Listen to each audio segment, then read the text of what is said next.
Assalamu alaikum. Welcome back, dear students. Last day we have discussed about how water moves from soil to roots or towards the plant issues. और अब जब हमने discuss किया था कि जो water जो है रूट्स प्लांट्स की रूट्स तक आ गया था, या जो मिनरल डिजॉल्व थे वो वहाँ तक आ गए थे, रूट्स तक आ गए थे। रूट्स के अंदर जो है उनकी फिर लोडिंग भी हमने डिस्कस की थी कि एपोप्लास्टिक या सिम्प्लास्टिक या जो वैक्यूलर पाथवे था उसके थ्रू जो है वाटर कहाँ तक पहुँच गया था। वाटर जो था वो जाइलम वेसल तक, या जो सीव एलिमेंट्स थे वहाँ तक पहुँच गया था, ट्रैकीड्स जो है एलिमेंट्स थे वहाँ तक पहुँच गया था। तो यहाँ हमने डिस्कस करना है कि अब जो वाटर जाइलम में पहुँच चुका है तो अब ये जो है अपर पार्ट या एरियल पार्ट जो है लीव जो हैं वहाँ तक ये वाटर कैसे पहुँचता है। तो उसके लिए जो मैकेनिज़्म डिस्कस किया जाता है वो है एसेंट ऑफ सैप।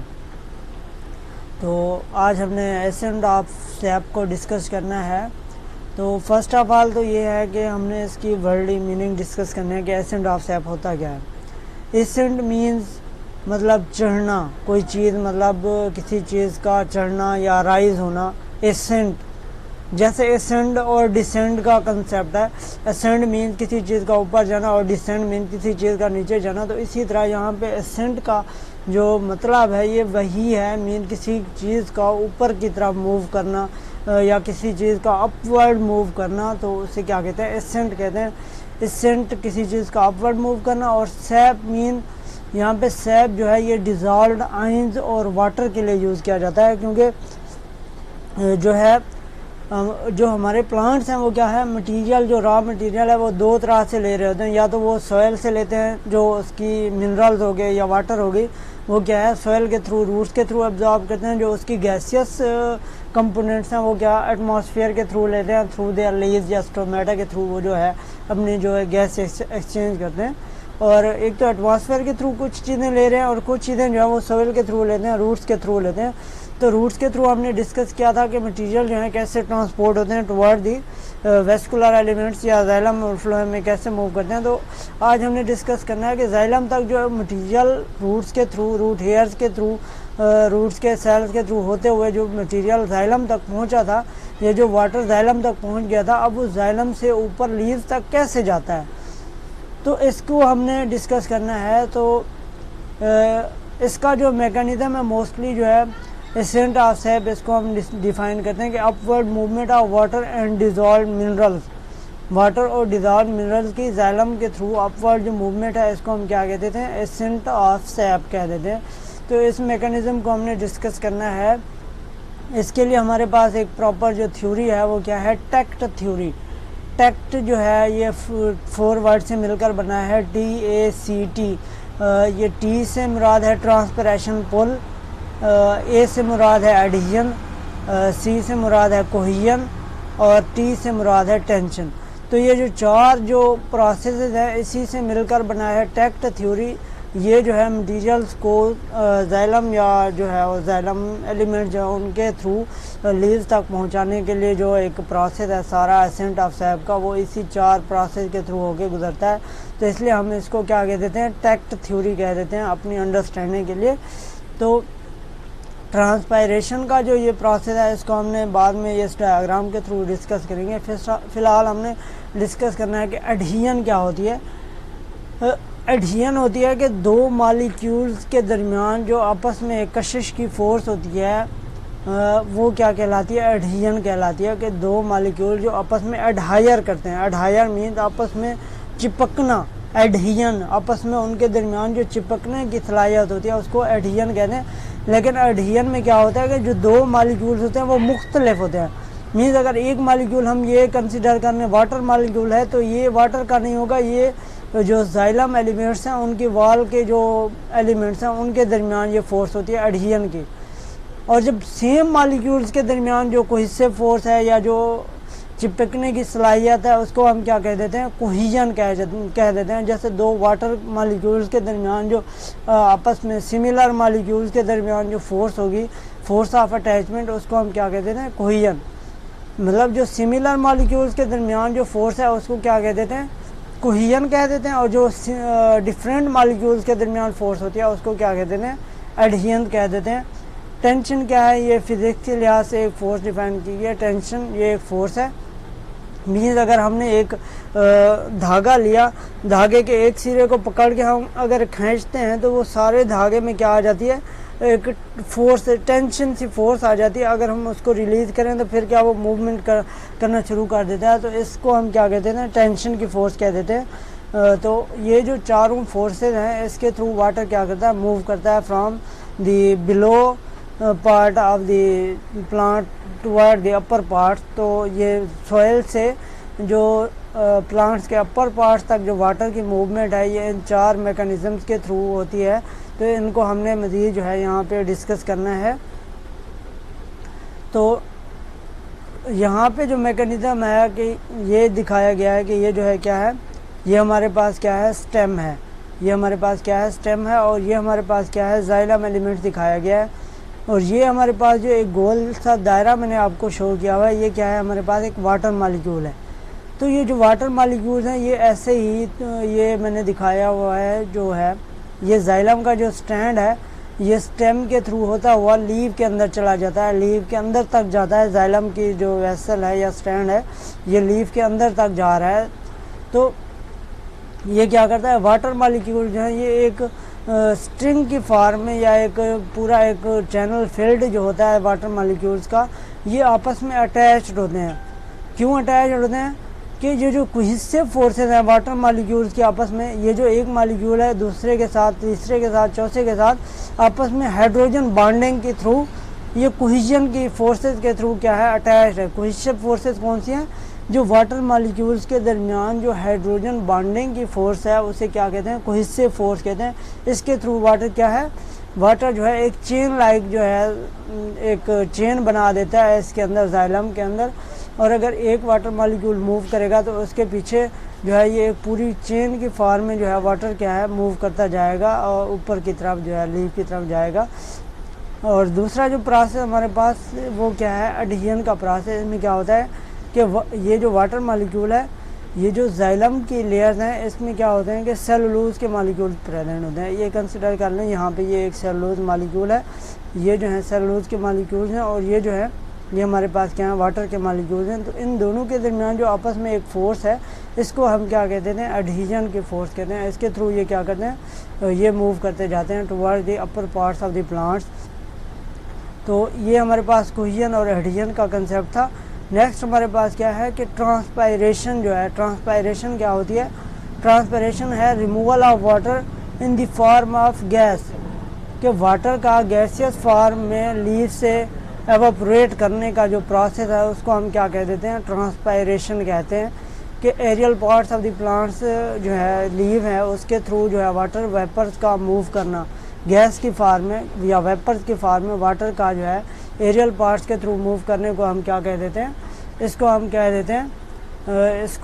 देते हैं अपना ट्रांसपायरेशन। तो ट्रांसपायरेशन का जो प्रोसेस है ये मेन है, एसेंट ऑफ सैप में मेन जो रोल प्ले करता है ट्रांसपायरेशन का प्रोसेस। ये कहाँ से हो रहा है, स्टोमेटा के थ्रू जो ट्रांसपायरेशन हो रही है उसके थ्रू होता है। इसके लिए हमारे पास क्या चाहिए होती है, इसके लिए हमारे पास एनर्जी चाहिए होती है। मैं आपको एक कॉमन सी एग्जांपल दूँ कि हमारे घरों में अगर जो एक टैंकी रखी होती है, अगर हमारे जो घर के छत के ऊपर अक्सर जो है टैंकी रखी होती है, लेकिन टैंकी तक जो वाटर जाता है नीचे से, जो हमारे पास अगर एक हाइड्रोलिक पंप लगा हुआ है या कोई मोटर लगी हुई है, तो जब हम उसको ऑन करते हैं तो वाटर जो है बिल्कुल अपवर्ड मूव करता है और वो जो ऊपर एक टैंकर से रखा होता है उसको जाके वाटर फिल कर देता है। तो ये जो मोटर ऊपर की तरफ मूव कर जाता है, टैंकी की तरफ मूव करता है उस मोटर के थ्रू, तो ये क्या करता है, मोटर क्या कर रही होती है, उस वाटर को एक पुल प्रोवाइड कर रही होती है। मींस वो वाटर को पुल करती है toward the upper part of the जो है उस सिस्टम की तरफ मूव करती है।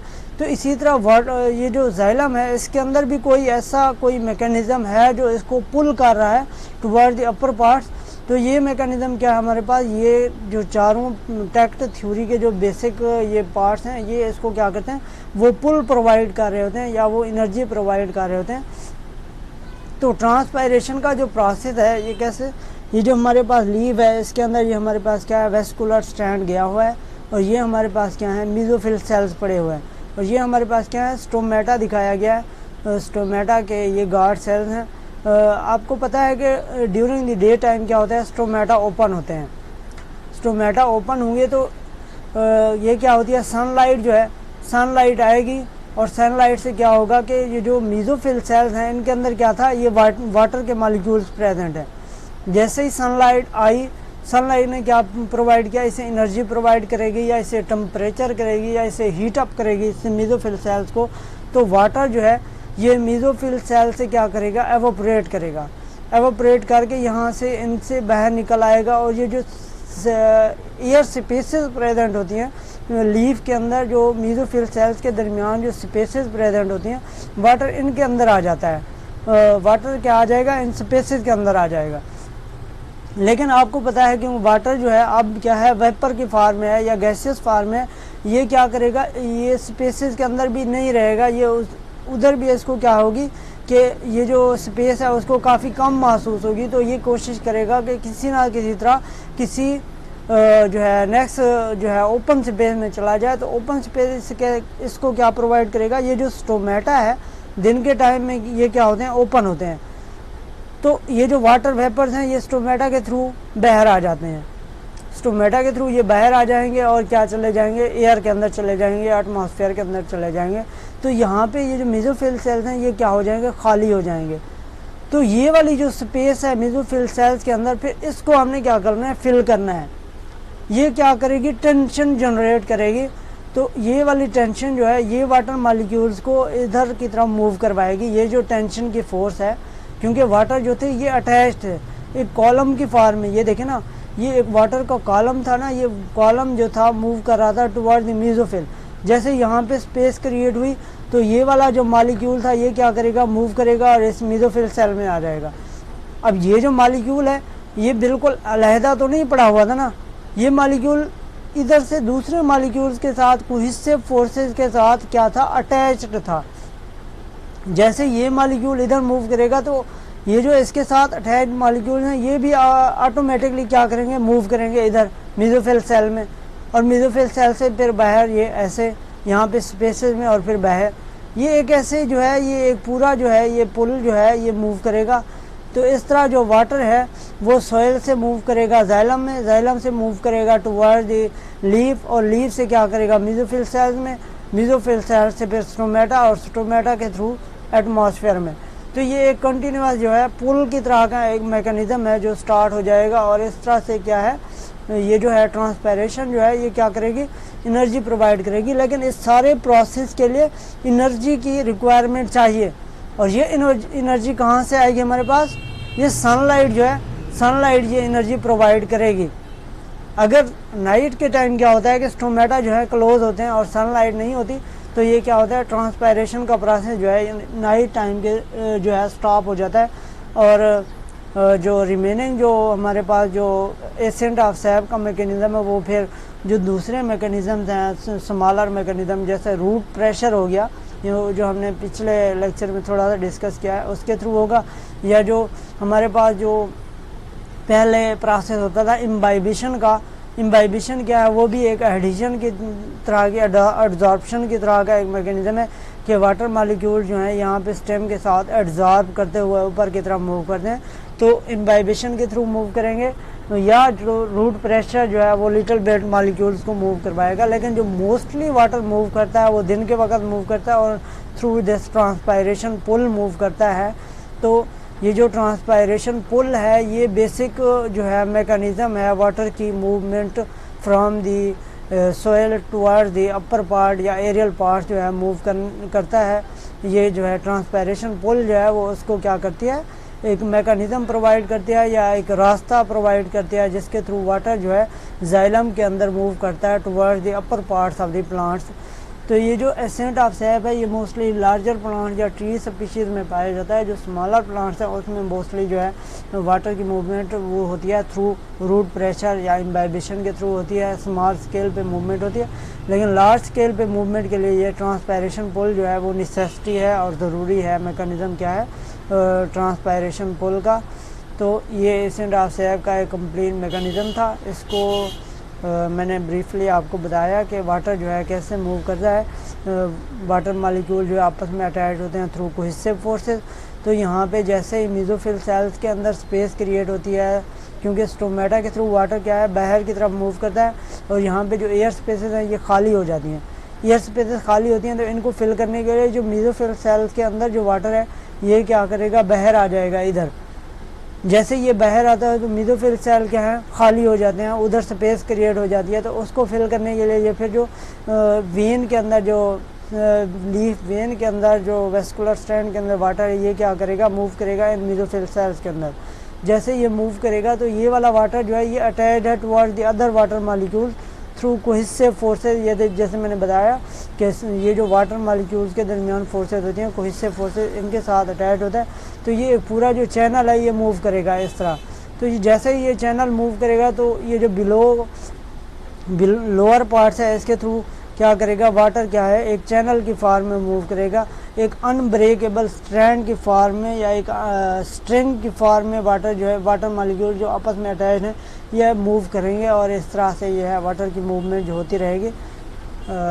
ये था एसेंट ऑफ सैप का एक पूरा मैकेनिज़्म।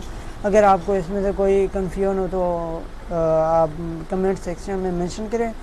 नेक्स्ट लेक्चर में I think we will discuss it. Okay, thank you, अल्लाह हाफ़िज़।